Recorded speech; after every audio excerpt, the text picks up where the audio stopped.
Assalamualaikum warahmatullahi wabarakatuh. Hai anak-anak semuanya, ketemu lagi dengan Ibu di sini dan pada kesempatan kali ini Ibu akan berbagi dengan kalian yaitu tentang perkembangbiakan pada hewan. Perkembangbiakan pada hewan itu dibedakan menjadi dua. Yang pertama adalah perkembangbiakan secara kawin atau yang dikenal dengan generatif. Perkembangbiakan generatif adalah bertemunya sel kelamin jantan atau sperma dengan sel kelamin betina atau sel telur. Yang kedua adalah perkembangbiakan secara tak kawin atau yang dikenal dengan vegetatif. Perkembangbiakan vegetatif terjadi tanpa melalui perkawinan atau pembuahan sel telur hanya membutuhkan satu individu atau induknya saja. Apa saja sih ciri-ciri atau hewan apa saja yang berkembang biak secara generatif atau dengan vegetatif? Tetap semangat, tetap simak video ini. Pertama, Ibu akan menerangkan tentang perkembangbiakan secara generatif. Perkembangbiakan secara generatif banyak macamnya. Yang pertama, Ibu akan menjelaskan tentang perkembangbiakan generatif yaitu ovipar atau biasa disebut dengan bertelur. Hewan yang berkembang biak dengan ovipar memiliki ciri-ciri perkembangbiakannya yaitu yang pertama, pertumbuhan dan perkembangan calon bayi atau embrionya terjadi di luar tubuh induknya. Artinya, hewan tersebut tidak mengalami masa bunting atau tidak mengalami masa hamil. Yang kedua, embrio dibungkus oleh cangkang. Artinya, tidak ada pembuahan di dalam. Semuanya di luar melalui proses pengeraman. Berikutnya, embrio di dalam telur dilengkapi dengan kuning telur. Kuning telur pasti kalian sudah tahu. Kalau kalian suka makan telur ayam, telur bebek, atau telur itik, kamu akan tahu mana yang disebut dengan putih telur, mana yang disebut dengan kuning telur. Apa sih fungsi dari kuning telur? Kuning telur berfungsi sebagai cadangan makanan bagi si embrio. Jadi, selama proses pengeraman, embrio ini menggunakan kuning telur sebagai cadangan makanannya. Ciri yang terakhir, jika embrio telah berkembang secara sempurna, maka akan menetas. Artinya, jika embrio tersebut sudah sempurna, sudah mengalami masa eram yang sempurna, artinya semua bentuk tubuhnya sudah terbentuk, maka dia akan menetas dari cangkangnya yang melindungi dia selama proses pertumbuhan dan perkembangannya. Apa saja sih hewan yang berkembang biak menggunakan ovipar dengan cara ovipar atau bertelur? Yang pertama adalah burung, serangga, ikan, amfibi, reptil, ayam, dan unggas. Perkembangbiakan secara generatif berikutnya itu adalah ovovivipar atau yang dikenal dengan bertelur dan melahirkan. Ciri-ciri hewan yang berkembang biak dengan cara ovovivipar adalah hewan tersebut tidak memiliki daun telinga.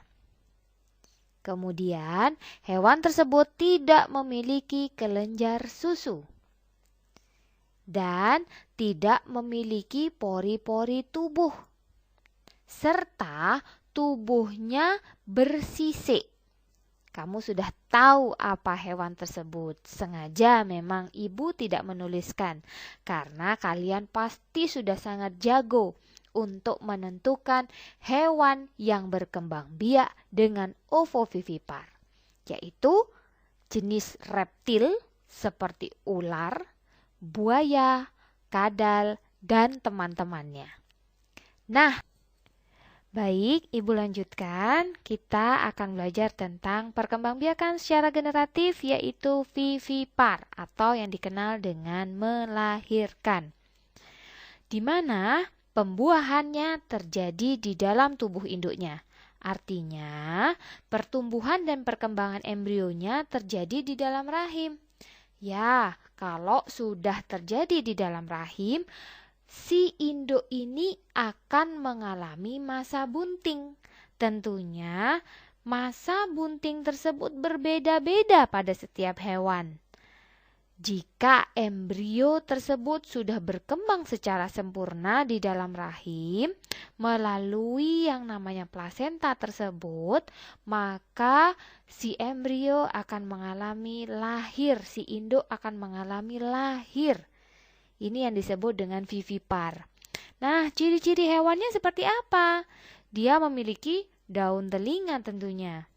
Dan yang pasti, si hewan tersebut akan mempunyai kelenjar susu. Mengapa demikian? Karena jenis hewan yang berkembang biak dengan cara vivipar ini adalah jenis hewan yang dikatakan mamalia. Dia memiliki pori-pori kulit dan tubuhnya ditumbuhi dengan rambut. Apa saja? Kucing, sapi, harimau, singa, jerapah, kelinci, paus, lumba-lumba, dan singa laut. Perkembangbiakan secara vegetatif yang pertama adalah membelah diri. Membelah diri adalah hewan yang membelah dirinya, memotong dirinya untuk berkembang biak. Jenis hewan yang berkembang biak dengan membelah diri adalah hewan yang tingkat rendah atau bersel satu. Tentunya kamu tidak bisa melihatnya dengan mata telanjang. Apa sih yang dimaksud dengan mata telanjang? Mata telanjang adalah mata biasa, mata tanpa bantuan mikroskop. Ya, membelah diri hewan jenis bersel satu ini adalah jenis hewan yang hanya bisa dilihat menggunakan alat bantu pembesar, yaitu mikroskop. Nanti jika kamu sudah ada pada SMK, SMA, atau di SMP, kamu akan bertemu dengan alat yang bernama mikroskop. Apa saja contoh hewan bersel satu? Protozoa, amoeba, dan paramecium. Ibu lanjutkan. Yang kedua adalah pertunasan. Pertunasan merupakan cara perkembangbiakan hewan yang dilakukan dengan membentuk tunas pada tubuhnya. Tunas akan tumbuh dan berkembang hingga ukuran tertentu. Setelah cukup dewasa, tunas akan melepaskan diri. Selanjutnya, tunas yang terpisah dari induknya akan tumbuh menjadi hewan baru. Nah, hewan ini yang berkembang biak dengan pertunasan adalah hidra. Hidra adalah jenis hewan yang berkembang atau hidup di air. Jadi dia muncul tunas di daerah tubuhnya. Ketika tunas itu sudah tumbuh dan sesuai dengan besarnya, maka dia akan memisahkan diri dari induknya. Nah, tunas tersebut yang memisahkan diri bukan berarti dia mati, tidak, melainkan dia menjadi hewan baru. Ini dia hidra baru, hidra muda. Hidra yang berkembang biak dengan cara pertunasan. Selanjutnya adalah fragmentasi. merupakan cara berkembang biak hewan tingkat rendah melalui pemotongan bagian tubuh tertentu. Kemudian bagian tubuh tersebut akan tumbuh menjadi keturunan baru. Contohnya adalah cacing pipih atau planaria. Perkembangbiakan secara vegetatif berikutnya adalah spora atau hewan yang berkembang biak dengan membentuk spora. Hewan apakah itu? Ya, Plasmodium. Nah, berikutnya adalah partenogenesis. Sel telur tanpa proses pembuahan dapat tumbuh menjadi individu baru. Hewan tersebut yang berkembang biak dengan partenogenesis adalah lebah. Ini adalah contoh perkembangbiakan amoeba.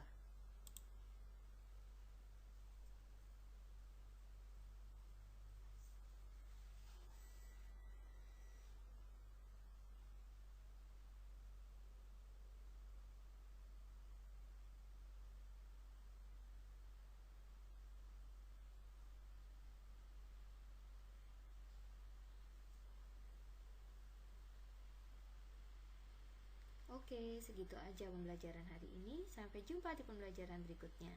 Assalamualaikum warahmatullahi wabarakatuh.